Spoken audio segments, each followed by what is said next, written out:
I'm Heather Gardner. I served in the military from 1997 to 2001. This Google Maps image right here is actually the area that I grew up. This is my house. As you can see, it's a lot of farmland. So we had just my house alone was 5 acres, and then there's another house over here whom I rode horses quite a bit. So I grew up on a farm, very, very, very humble raising. My mom was a single mom with 3 daughters. I was the oldest daughter. My parents divorced when I was 5, so it was just the 4 of us for quite some time. But I was born in Galion, Ohio, about 30 minutes from where I went to school. I was pretty much raised in Mansfield, Ohio. I went to Madison High School. There were only 2 high schools in the whole area. And of course we were rivals, Madison and Mansfield Senior. I went to Madison, which was more of the rural farm school in the area. And if any of you have seen the movie Shawshank Redemption, the prison, that prison was 1 mile from my house. So it was an active prison actually growing up. And every time we would hear the sirens go off, that would mean that somebody had escaped and we had to wait, lock ourselves up in our houses and wait until those sirens, till we got another update on whether it was safe or not to go out. But essentially, don't let anybody in your house during that time, so that was interesting. We had a little creek that kind of ran through, and they like to run to the creek and try to follow that up. So there was probably 3 times that happened when I was growing up, so that made things a little exciting for little Mansfield, Ohio. As far as me wanting to join the military, I really didn't have a lot of influence in my life for that. My grandfather passed away early. Both of my grandfathers passed away early. One was in the Marine Corps, and the other one was in the U.S. Army. And then my step-grandfather was in the Army Air Corps. He was actually a pilot. But it wasn't super influential. It wasn't something that they talked about a whole lot growing up. The main reason why I joined the Air Force, and in fact I'll get into why I joined the Air Force, but was I didn't have a lot of money growing up. My mom couldn't afford to send me off to college, so it was a ways for me to try to have a better, make myself have a better future. So I wanted to join the military to get the experience, to get the education, to see the world, and we'll get into that here in shortly. But so I went and talked to all the recruiters. I wasn't set on the Air Force. I actually went and talked to all of the recruiters, Coast Guard, Air Force, Navy, Marine Corps, Army. I wanted to hear what all of them had to offer, what kind of jobs they had to offer. And then the Army actually convinced me to go and take the ASVAB. So I went and took the ASVAB with the Army.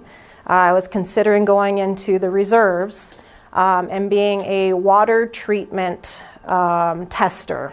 So that was the job that they had in Mansfield, Ohio for the reserves. We actually had an airport 2 miles from my house, Mansfield Lahm Airport.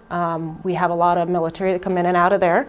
It's a very active National Guard airport, so that's where I would have been stationed out of. But after taking the test and hearing what jobs they had available for me, I wasn't quite convinced that's what I wanted to do. So I went and talked to the Air Force recruiter and I said, hey, I have this fascination with languages. What can I do with that? And so he looked at my test scores and he said, you know what, you qualify to go take another test. It's the language aptitude test. So there are specialized tests that you can take after the ASVAB to get you into more specialized jobs.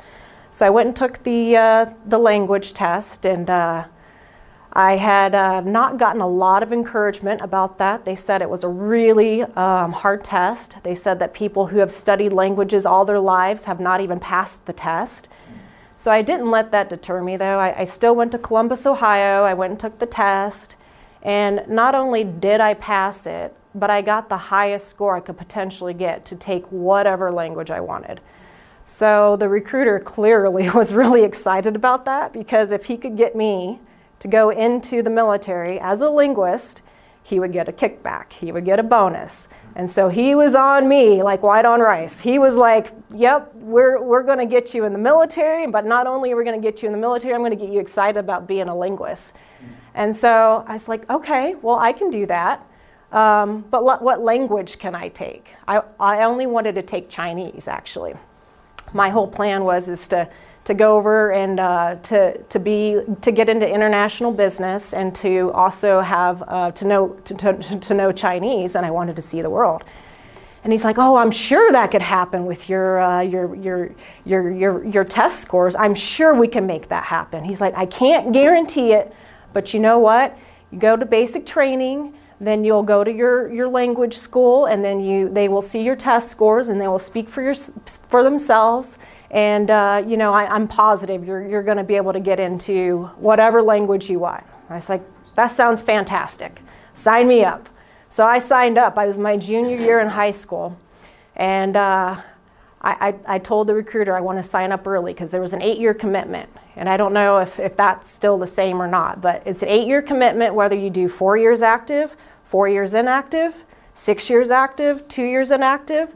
So I said, well, I want to start my inactive now, like, you know, so why don't we just go ahead and get you signed up? And he said, well, there's only one problem with that. You got to have a guardian or a parent sign for you because you're not old enough. So I went and delivered that news to my mom, and she was very surprised, I'll just say that, because military wasn't even a topic of conversation in our household. And not only was she surprised that I was going to go into the military, but the fact that I was a minor, and I was so dead set on it too, about going into the military when I was 16 years old, she really wanted me to think about it. So I did, but I wasn't changing my mind. I think I waited for a whole 2 days. I'm not a very patient person, and I just insisted that she sign those paperwork for that paper for me to join the inactive reserve. So she did, and her hope, I think, was for me to change my mind in that year and a half, which I didn't. I was super excited about it. I graduated high school in May of 1997. I was 17. I did have to wait until I was 18 to be shipped off to boot camp. I turned 18 in July. At the time, they had set me to go to boot camp in January, actually, of 1998. I didn't want to wait that long, so I said, if there's any other openings that come up, let me know. And they did. That summer, he called me. I think it was in July. He called me and he said, we got an opening in September. You want to go to boot camp in September? I said, absolutely, let's go. So went to Columbus, MEPS. I swore in officially, and then I got shipped off to boot camp. Do I need to point this somewhere to move forward? Oh, on the side. On the side? Oh, I mean, like, do I need to point this thing somewhere? No. Up here? No. Just the arrow. Should be just the arrow and the advance. Right and left. Right. Yeah. It's not doing anything. Is there a problem? It's not advanced. Not advancing? No. Sorry. No, that's I'll try plugging it here. Okay. Try again. Okay. Advance. If not, check the slide Make sure it's on. the side. Make Okay. sure it's green. It is green. Well, There there we we go. go. We'll Okay. just advance it. Okay, that's perfect. So I went off to boot camp in September of 1997, and I don't know if any of you have visited San Antonio, Texas in the summer or even at the end of summer, but it can get awfully hot. We had what they call, I think it's either red flag or black flag days, but it's essentially when they raise the flag, you can't go outside, you can't do anything in the heat of the day. So typically, we would end up getting up before the sun and have to go outside and do PT. So that was quite the experience for me. This was my training squadron here. We were a mixed flight. They had women on one side of the building and they had men on the other side of the building, and the only times we would combine is during lineup, during PT, during our trainings and things like that. It worked out well. It worked out well. You can see how happy I was. Smiling in almost every picture that there was of me, but that was our first day. You can see we're still in civilian clothes, my top left-hand corner there. So that's the day where they give you a duffel bag and they basically line you up and they make you go through the lines of getting your uniforms, getting size for your uniforms, and you shove everything into the duffel bag. So that was that day. This was one of our normal physical training days. This is not during one of the red or black flag days because you can see it's daylight there. Typically it was still dark when we were doing physical training.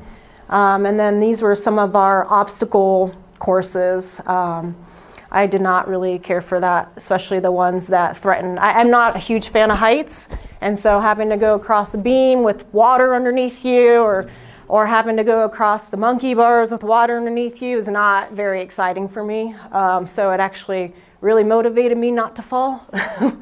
And then down there on the bottom left-hand corner, we were getting M16 training. So they really don't put you through a lot of classroom training before they have you go out there and fire. I think they really think you learn quite a bit more by just having the hands-on experience. But for 17, 18-year-olds, I don't know how smart that is, but clearly we got through it with no accidents, so that was good.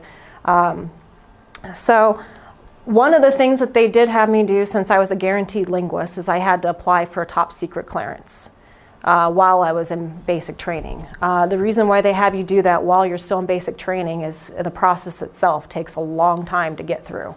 Sometimes it can take up to a year, depending on what the backlog is for the government.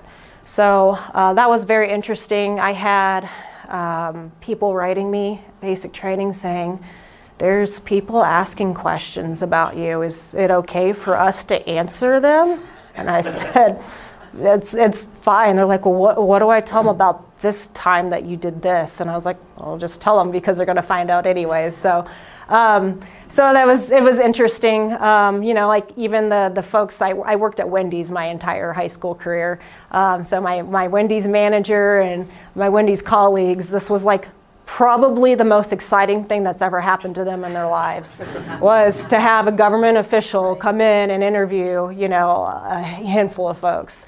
My mom and my neighbors didn't know what to do. You know, they were like, there's these guys, men in black, that are asking a lot of questions about you. So, but they were pretty quick. The one great thing about it is there was only a handful of us that were intelligence jobs, slated jobs. Maybe like 6 of us. So we would get special treatment, meaning we would have to leave while everybody else was doing, you know, whatever it is that we were doing for the day. We would have to leave and report to this administrative office, and we would get unlimited phone calls. So we could call and ask people questions because we had to fill out this paperwork about all of our job history, where we were born, all of our addresses, like a lot of information. And for an 18-year-old, you just didn't have that, you know, stored in your memory. So, and then we didn't bring anything to basic training either. So that was great. And of course, I mean, they would always make it optional. Oh, do you have everything that you need? Do you need to go? And all of us would always say, yes, there's still more questions that we need to get answered because we really love the phone time back home and talking to our family and friends. So I got to do that when I was there. One perk in the Air Force anyways, and I don't know that they did this in all boot camps, but on Sundays was kind of your, I wouldn't say off day, but it was a day where you got to do a little bit more things that you want to do. For instance, you got to make one phone call home. That phone call I think was limited to 15 minutes. You got to go to the vending machines and eat candy bars. which I wasn't a big candy person before, but during basic training, I don't know what it was, but Butterfingers didn't taste any better than they did there. And then the Coke or the pop machines as well. We went to the pop machines, but you could also go to a church service up to 3 times a day. So they really encouraged church service. So I went to 3 church services every Sunday, just so I didn't have to be in the barracks. So I tried every different religion there was when I was there, and I absolutely loved it. And I had a partner in crime who would march everywhere with me. She's like, "Where are we going? Where are we going today?" I said, "We're going to the synagogue." "Where are we going today?" "Well, I think we're going to go to the Catholic church." So that was the great thing about Sundays. So here is my flight, as you can see. We were a mixed flight there. Let's see. There's me again. I'm smiling, of course. Very, very happy to be there.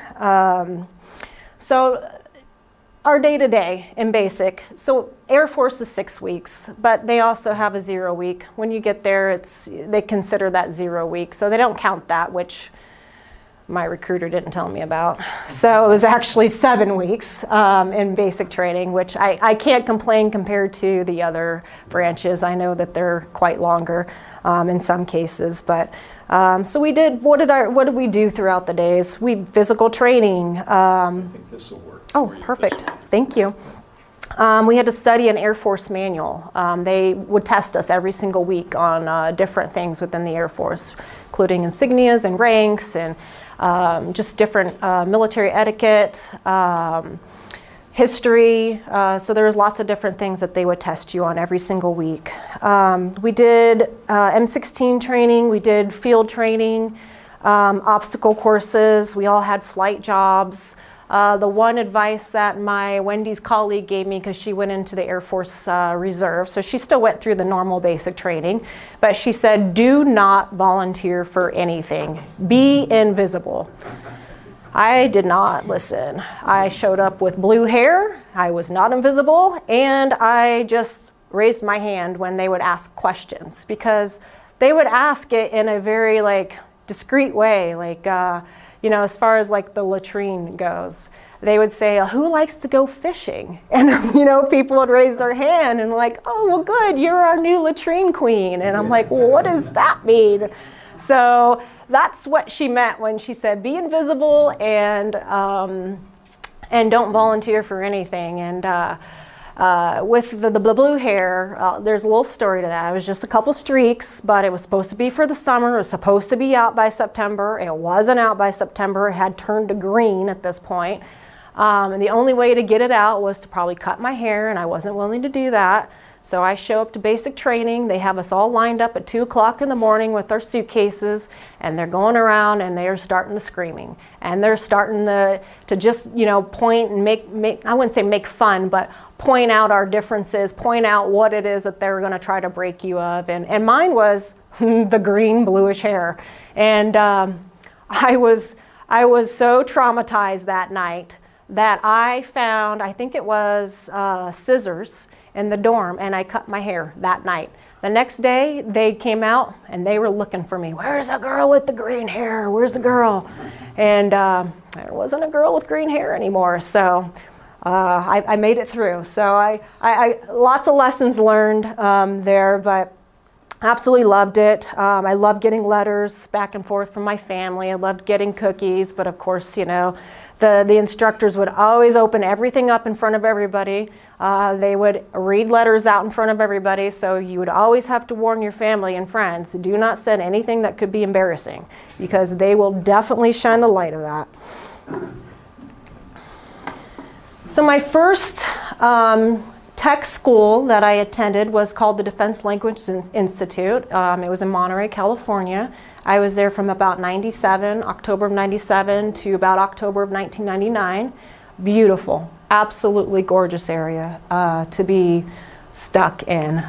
In fact, all of our dorm rooms that they put us in had views of the ocean, We could hear the sea otters in the mornings, the pelicans in the morning.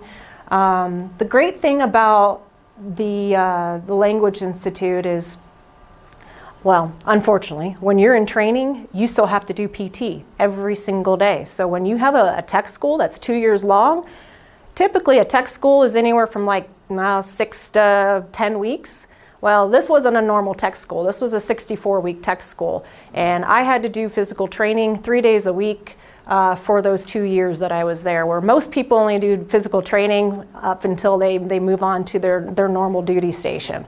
And the hills in Monterey are ridiculous. So everybody was getting injured from shin splints, just different things, trying to get out of PT because it was super hard. So one of the things that you could do to get out of PT was to join a sport. So all of us looked for a different intramural sport to try to join, even if it was just as silly as, and I have a dance background, was cheerleading. So I was an Air Force cheerleader for those 2 years, but I did my fair share of running up and down those hills as well.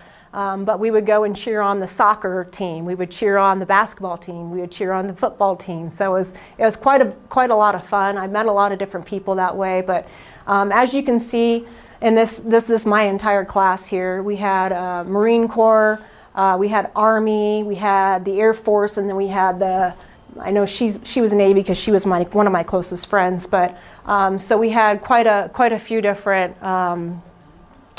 military branches in our training. So you can imagine the teasing that went on between all the groups. And then this was a couple of my favorite instructors. This is me here. He was our class leader, so it's typically the highest ranking person in the class who became the class leader.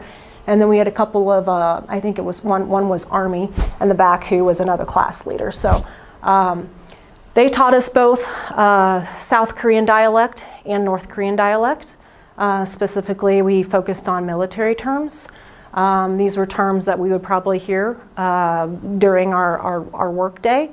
They also had South Korean and North Korean instructors, so that was very interesting. We had one, I believe, North Korean instructor, and he's not in the picture, as you can see. But yeah, it was great. Definitely different. They taught us the culture as well. From day one, when we would go to class, we were not allowed to speak English anymore for the entire day. So it was kind of like immersion. So that was my life in the Defense Language Institute. Did you travel to Korea at all as part of the training? No, I didn't, but they did have us go to different cultural things, restaurants. We did karaoke because that's a big thing in their culture as well. We went to the marketplace. So we did get to do some cultural things that they had in the surrounding area, but we did not go to Korea during our training there. So to get back to... Why was the North Korean instructor not in the photos? Is there a reason? Security for the North Korean. You know, that was not something that they disclosed to us, but it's just something that was noticeable for us. I mean, we kind of picked up on that ourselves, but yeah, he was actually a very nice man, but very, very strict. He was probably one of the strictest instructors that I had. A very serious instructor, but a very nice man. He wanted to see us succeed, and he did not let us fail. He was very, very dedicated to his work there. So to get back to Korean, why did I become a Korean linguist? Because I wanted to learn Chinese. Well, when you get to the Defense Language Institute, whatever you're qualified to do and whatever training is next is the one that they put you in. You don't get much of a choice. You get to have your wish list, just like you do with when you want to pick locations on where you want to go, but you don't always get your first, second, third choice. So Korean was actually my second choice. I didn't complain. In Korean, you actually learn some Chinese characters as well, because they use Chinese characters in their headlines in their newspapers. So it wasn't as bad as I thought, but It was considered a Category 4 language, which is the hardest language to learn. Other Category 4 languages were Chinese, Arabic, and Japanese. Those were 64-week-long courses. Category 3 language, depending on how you did on your exam, was 48 weeks long, and that included Russian, Tagalog, and Persian Farsi. And then your Category 1 and 2 languages, which were a 36-week instruction, was French, Spanish, and German. With German, no, I think it's with French. It might have been with both. Those were considered special. Only men could take those languages. You would have to go to survival training school. And if you can imagine, French, especially French, is one of those languages that is very high hostility areas. So Africa, South America, Central America in some places, over in Europe. So French was one that only men could take, at least during that time. I think it's still the case. I could have been flight qualified depending on my language. A lot of the Chinese linguists became flight qualified, meaning they had to go to survival training school up in Washington State. They had to learn how to survive and how to be a POW. I never thought... Shift left a little behind the there you go. Okay. I never thought that, that would be something of concern as a linguist. But about a year after I graduated the Defense Language Institute, a handful of Chinese linguists actually went down. Their aircraft went down in China, and they did become POWs for about a few weeks. They had made a trade, I believe, with the government to get our POWs back into America. So that would be the reason why they would go to training school. Is it the P-3 that landed over there? Yeah, I believe so, yeah. And in fact, I had known one of the people. They had gone to the same school during the same time as myself. So that kind of put things a little bit more real for me as to why they sent me there. After that, I got to go to Keesler Air Force Base. They actually wanted to train me in communications, computer system operator. So the cool thing is I was technically still in training, but they treated me as somebody who had already been like a prior enlisted. So I didn't have to go into the training facilities. I actually got to have a nice normal dorm. I got to hang out with the people who were prior enlisted. So it was probably one of the hardest schools for me personally, because I had never even owned a computer up until this day. So for somebody who has to learn how to fix computers and has to learn the computer lingo, that was very difficult for me, more so than languages.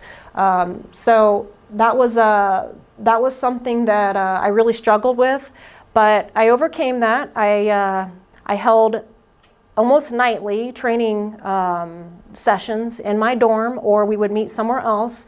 I would say anywhere between 3 to 4 of us would show up every single night, and we would study. So that's how we got through Keesler Air Force Base. But I was there for about 4 months, October to, I believe, February. October of '99 to February of 2000.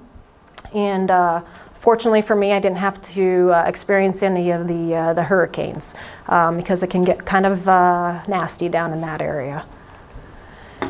And then on to where I was stationed and why I was stationed at Fort Meade, Maryland. After I graduated Keesler Air Force Base, I had orders to go to Osan Air Force Base in Korea. I was newly married at the time. I got married in December of 1999, so when I was at Keesler Air Force Base. I had met my ex-husband at the Defense Language Institute. They call it the Defense Love Institute, because a lot of people meet and a lot of people marry when they're there. He was somebody that I did, like we all came to the language school at the same time, so before we started school we had to do jobs, and he was one that I got stuck on a job with, and I ended up getting poison oak, doing outdoor detail, and he made fun of me and I fell in love. So, but anyways, so because I was newly married, and the Air Force at the time was really good with trying to keep families together, they did make an exception, and they stationed me stateside for a minimum of 1 year, and they offered me Fort Meade, Maryland instead of Osan Air Force Base. So I took the job, obviously. I didn't have a choice, but I took the job, and then it was interesting because I had a military leader as my main contact, but then I had a government person as my main point of contact. So when I would have to show up for a job, I would actually report in with the government before I would report in with the military. So even though I was a military member, they treated us as a civilian. We were there to help the National Security Agency with their day-to-day operations. I was assigned to probably one of the largest help desks in the United States. We had international customers, we had national customers, we had classified, we had non-classified, we had both phones on our desk. So clearly we didn't want the red one to ring too often, because that means you're getting a classified request. But it was a very, very great learning experience for me, especially in the computer world, and it really, really set me up for a wonderful future after getting out of the military. Did you use your Korean language skills with that assignment? I had only gotten to use those skills a couple different times. This was right before we started getting a lot of hackers. We would get one of the first major incidents that I was involved with was that Melissa virus, the I love you virus. I don't know if you guys remember that or not. It was in 2000, and that was a big deal. But sometimes hackers, or we call them, you know, the people who are delivering these bad things to our computers, leave traces. And those traces of information or data could potentially be in other languages. So yes, I did get to use my language skills, and I'll just leave it at that. I did get to use my language skills in the computer world. Even to this day, I still get to see some of that stuff come onto my desk. Not so much in the current position that I'm in now, but the last position, I worked for Lockheed Martin for 15 years, and we saw quite a bit of that type of stuff come through in the computer world. So I did my 4 years, and this was the building that I was assigned. I was on the 3rd floor. It's the Ops 1 building. It's probably one of the oldest buildings that the NSA has. It's one of the originals. It was a 24/7 SOC, Security Operations Center. So there was always somebody in there manning the phones and manning the customers 24/7. I fortunately was a 9-to-5 position. And I got to help quite a few customers, and once I left the military in July of summer of 2001, I left on a Friday in military BDUs and came back on a Monday in civilian clothes doing the exact same job, just working for a defense contractor. So I continued my work there actually until 2003. Working as a defense contractor for the National Security Agency, and I absolutely loved the work. I just didn't care for the area. Washington, D.C. is crazy, especially when trying to raise a family, young family. So after I discharged, you know, I've moved around quite a bit. My husband at the time was working for the government. We took a couple jobs in California, a couple jobs in Colorado. But after some time and after some travel and after having a couple kids, we decided it was time to settle, and we decided to settle in Colorado. And I clearly enjoy everything that Colorado has to offer. My son will be 14 here in 2 weeks. My daughter Faith in the middle there, and she's sitting here in the front as well, just turned 21, graduated Baylor this past summer. So she quite to celebrate. She's here for a year while she applies for PA schools and tries to get in there. And then my love of my life as well are my 2 pups. This is Remy, my golden doodle, and Radar, my miniature schnauzer. This is a dog up in Hawaii in the left-hand corner that we decided to adopt for a day. I don't know if you know that, but you can go to different places and you could be on vacation and visit their Humane Society or SPCA and adopt the dog for the day and just take it out wherever you're going. So we did that. Yeah, I'm an avid hiker, anything outdoors, fishing. So yeah, that's my story. You have any questions?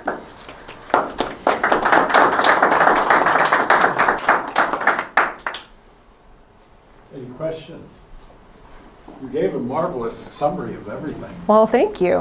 What was Appreciate the it. biggest lesson or grown-up thing that you had from your military service? I feel that in the military, they really taught me to just grow up, to have a lot of responsibility at a really young age. When I joined the military, I had no idea what I wanted to do with my life. I feel like it was the best decision I could have made. They really just steered the path for me. I gained a lot of technical experience, things that have helped me throughout my career. But I think leadership. I think leadership was probably one of the biggest things, is just taking on that responsibility and just being a leader with it. True. What's Yes. your present day job? I'm a cloud security operator. They call me an information system security operator officer.